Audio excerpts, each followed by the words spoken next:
एक दूसरे बहुत ही इंपॉर्टेंट टॉपिक से the name of the topic is decentralization in India. तो ये डिसेंट्रलाइजेशन क्या है, इसको हमें अच्छी तरीके से इस डेफिनेशन को समझना पड़ेगा कि what decentralisation means.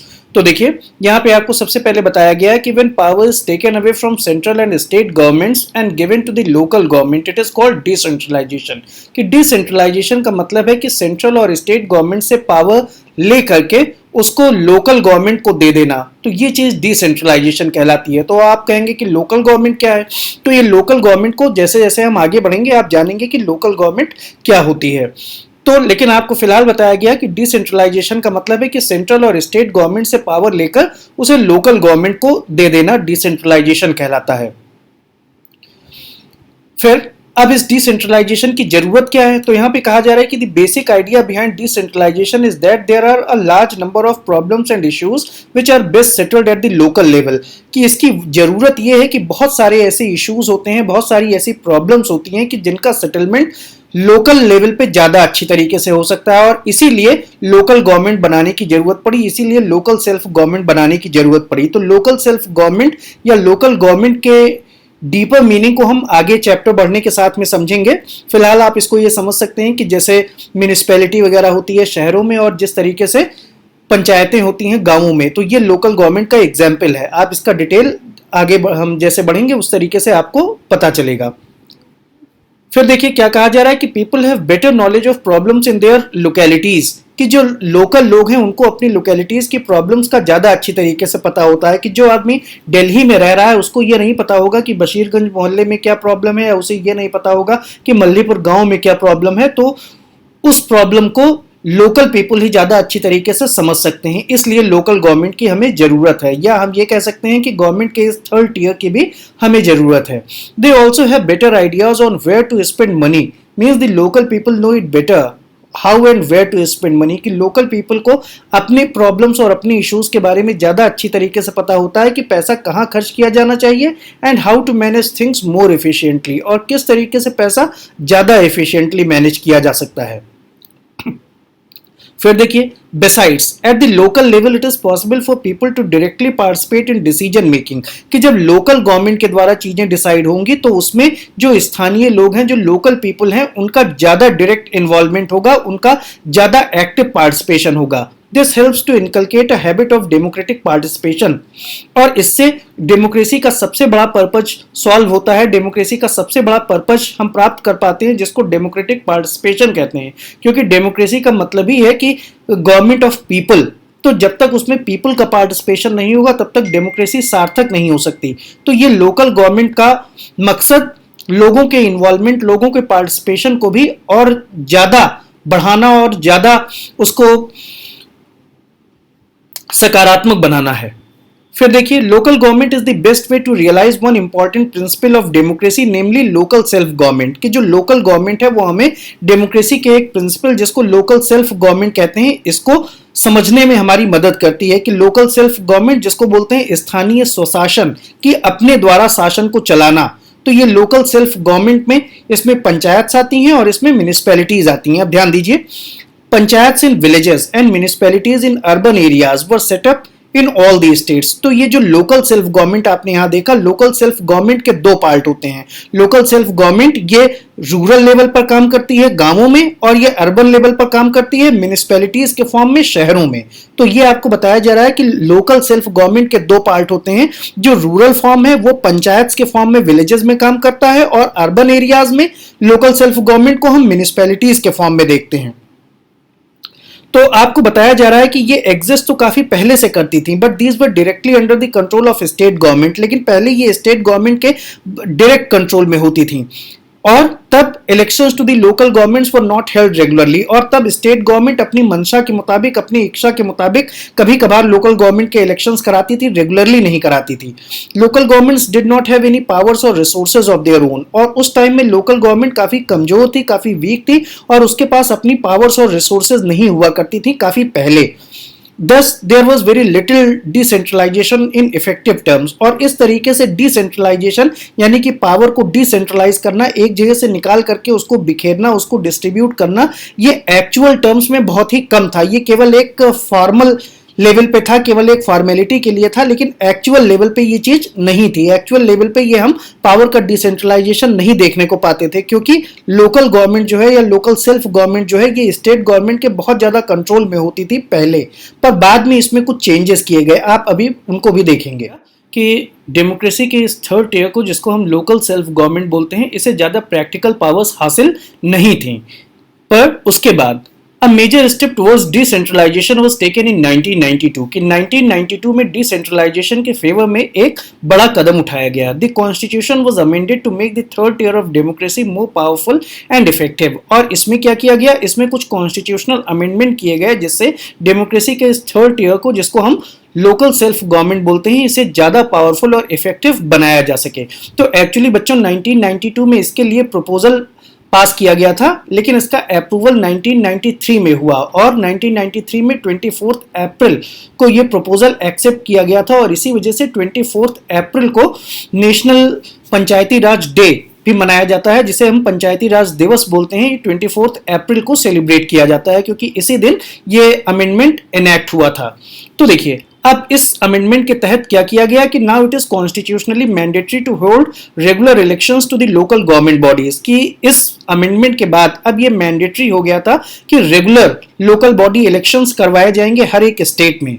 Seats are reserved in the elected bodies, कि सभी इलेक्टेड बॉडीज में सीट्स रिजर्व की गई। और जो एग्जीक्यूटिव हेड्स, तो एग्जीक्यूटिव हेड्स जैसे कैसे कि जैसे प्रधान होते हैं, जैसे प्रमुख होते हैं, जैसे जिला परिषद के चेयरमैन होते हैं, इसी तरीके से म्युनिसिपैलिटी में जो है म्युनिसिपैलिटी के चेयरमैन होते हैं, मेयर होते हैं। तो इस तरीके से जितने भी एग्जीक्यूटिव हेड्स और जो भी इलेक्टेड बॉडीज होती हैं, इनमें सीट्स को रिजर्व किया गया शेड्यूल कास्ट, शेड्यूल ट्राइब और अदर बैकवर्ड क्लासेस के लिए।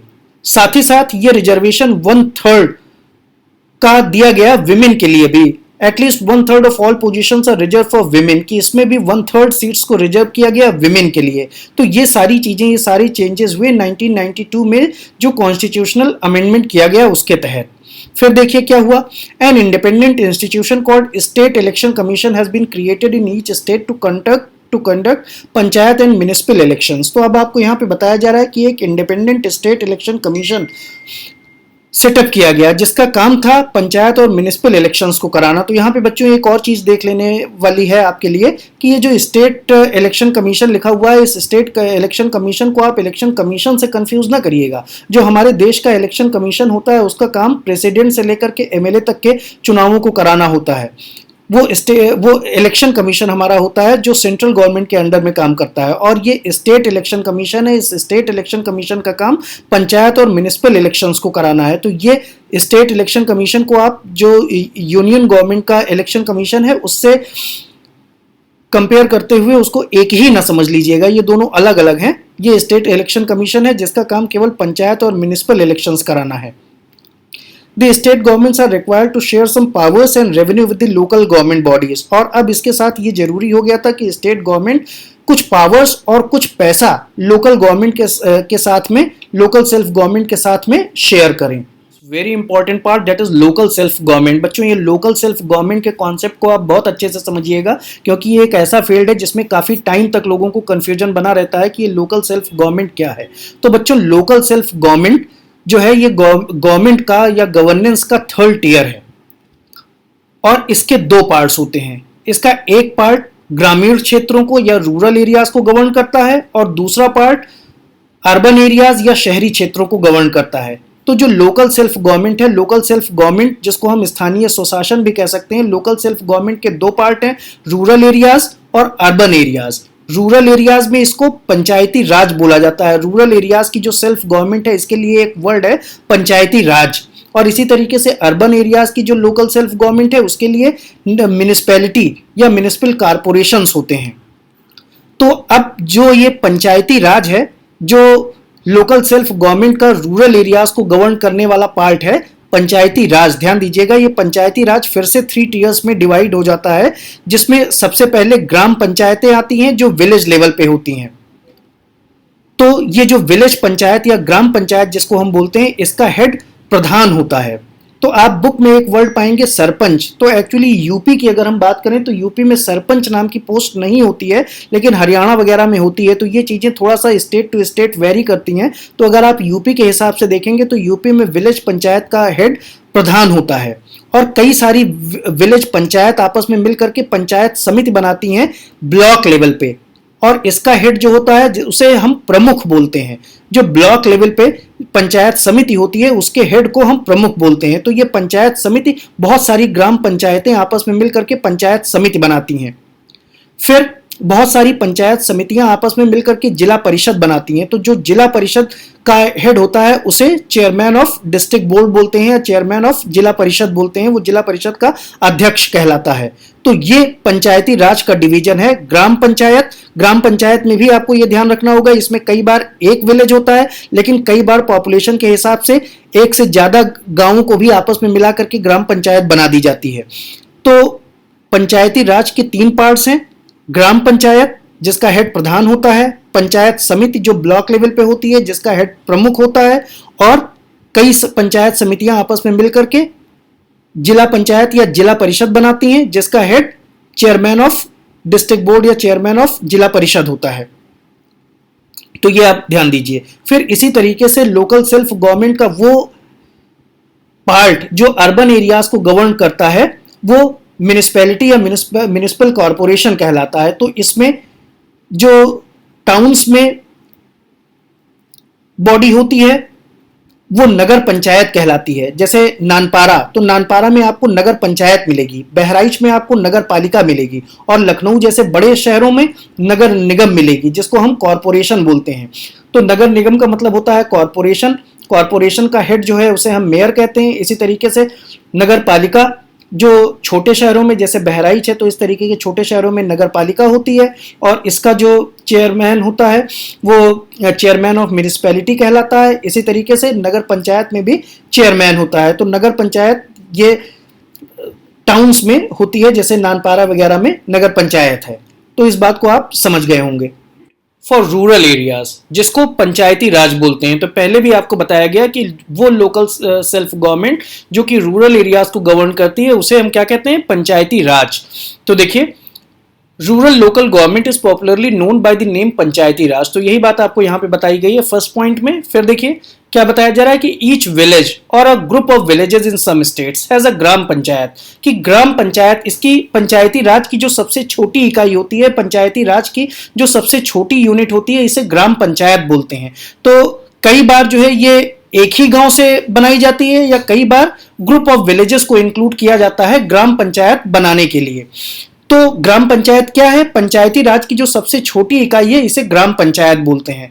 This is a council consisting of several ward members. तो ग्राम पंचायत में कई सारे वार्ड मेंबर्स होते हैं जिनको हम बोलचाल की लैंग्वेज में पंच बोल देते हैं, और इनका एक प्रेसिडेंट होता है जिसके लिए सरपंच वर्ड यूज किया जाता है। तो बच्चों इस बात को आप थोड़ा सा ध्यान दीजिएगा कि यूपी में ये सरपंच जैसी कोई पोस्ट नहीं होती है, और यहां पर प्रधान होते हैं। तो यहां पर जो ग्राम पंचायत का हेड होता है उसे हम प्रधान के नाम से जानते हैं, और उसी प्रकार बाकी और वार्ड मेंबर्स यहां भी होते हैं। लेकिन ये स्टेट टू स्टेट ये चीजें थोड़ा बहुत वेरी करती हैं। तो फिलहाल हम यहां पर यूपी में जो हम प्रैक्टिस देखते हैं ये प्रधान की होती है कि ग्राम पंचायत का हेड प्रधान कहलाता है। और जहां तक रही बात सरपंच की, तो सरपंच अलग अलग स्टेट्स में, हरियाणा वगैरह जैसे कुछ स्टेट्स में होते हैं, कुछ और दूसरे स्टेट्स में सरपंच के पास कुछ जुडिशियल पावर्स भी होती हैं कि 10,000 से कम तक की वैल्यू के मुकदमे भी ये हैंडल कर सकते हैं। ये न्यायालय भी चलाते हैं, कोर्ट्स भी ये चलाते हैं कुछ स्टेट्स में। तो ये अलग अलग स्टेट्स का अपना अपना वेरिएशन है, लेकिन हम फिलहाल इसको यूपी के रिस्पेक्ट में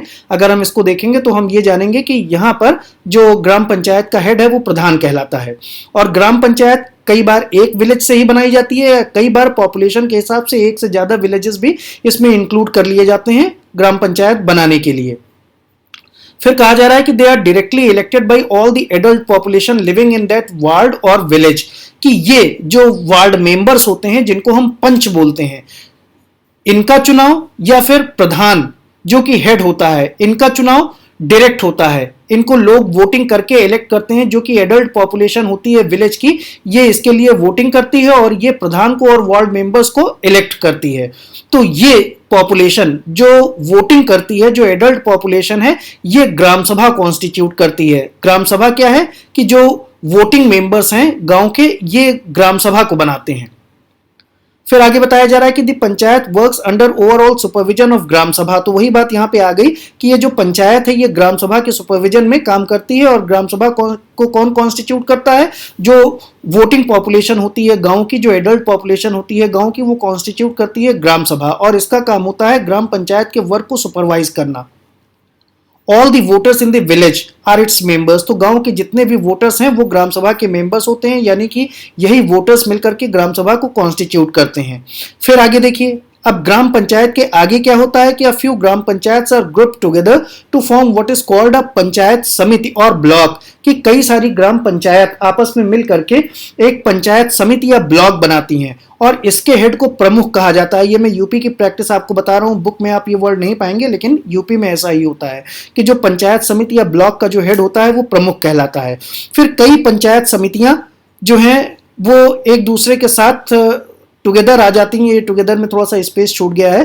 दे कम टुगेदर टू कॉन्स्टिट्यूट जिला परिषद या डिस्ट्रिक्ट परिषद।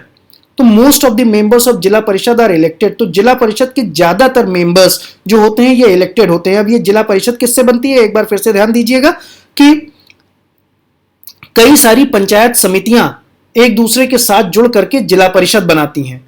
और पंचायत समितियों को कौन बनाता है? आपको पहले बताया गया कि ग्राम पंचायत, कई सारी ग्राम पंचायत आपस में जुड़ करके पंचायत समिति को बनाती हैं जो ब्लॉक लेवल पे होती हैं, और पंचायत समितियां आपस में जुड़ करके जिला परिषद बनाती हैं। तो जिला परिषद के ज्यादातर मेंबर्स इलेक्टेड होते हैं। ज्यादातर मेंबर्स का ये मतलब नहीं है कि सभी, इसके बहुत सारे मेंबर्स नॉन इलेक्टेड भी होते हैं, लेकिन ज्यादातर मेंबर्स इसके इलेक्टेड होते हैं। तो जिला परिषद का जो अध्यक्ष होता है उसे चेयरमैन ऑफ डिस्ट्रिक्ट बोर्ड या जिला परिषद का अध्यक्ष उसे पुकारते हैं।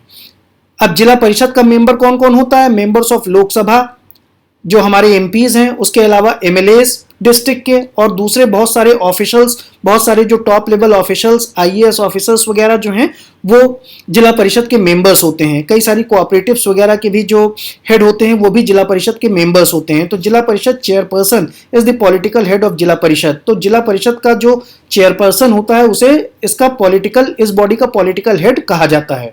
गवर्नमेंट जो कि अर्बन एरियाज को रेगुलेट करती है, तो लोकल सेल्फ गवर्नमेंट जो अर्बन एरियाज में रेगुलेट करती है वो किस तरीके से काम करती है, ध्यान दीजिएगा कि similarly local government bodies exist for urban areas as well. Municipalities are set up in towns. तो जो टाउन्स के इलाके होते हैं, जो छोटे शहर होते हैं, वहां म्युनिसिपैलिटीज होती हैं। And big cities are constituted into municipal corporations. और जो बिग सिटीज होती हैं उनमें म्युनिसिपल कॉर्पोरेशंस होती हैं। ये म्युनिसिपल कॉर्पोरेशन होगी कि म्युनिसिपैलिटी होगी, ये डिपेंड करता है पॉपुलेशन की साइज के हिसाब से। तो बड़े शहरों में जैसे लखनऊ वगैरह में, आगरा वगैरह में, इलाहाबाद वगैरह में ये म्युनिसिपल कॉर्पोरेशंस होती हैं, जबकि बहराइच वगैरह में इस तरीके की छोटी छोटी जो सिटीज़ हैं वहाँ पे म्युनिसिपैलिटीज़ होती हैं। तो both municipalities and municipal corporations are controlled by elected bodies consisting of people's representatives. तो ये दोनों में पीपल्स रिप्रेजेंटेटिव्स काम करते हैं। तो म्युनिसिपैलिटी का जो चेयरमैन होता है उसे म्युनिसिपल चेयरपर्सन बोलते हैं और वो म्युनिसिपैलिटी को हेड करता है। इसी तरीके से म्युनिसिपल कॉर्पोरेशन का जो हेड होता है उसे हम मेयर के नाम से जानते हैं। तो इस तरीके से ये लोकल सेल्फ गवर्नमेंट को भी आपने देख लिया, और इसी के साथ में ये चैप्टर कंप्लीट होता है। आपको मेरे ख्याल से ये पूरी बात बहुत अच्छी तरीके से समझ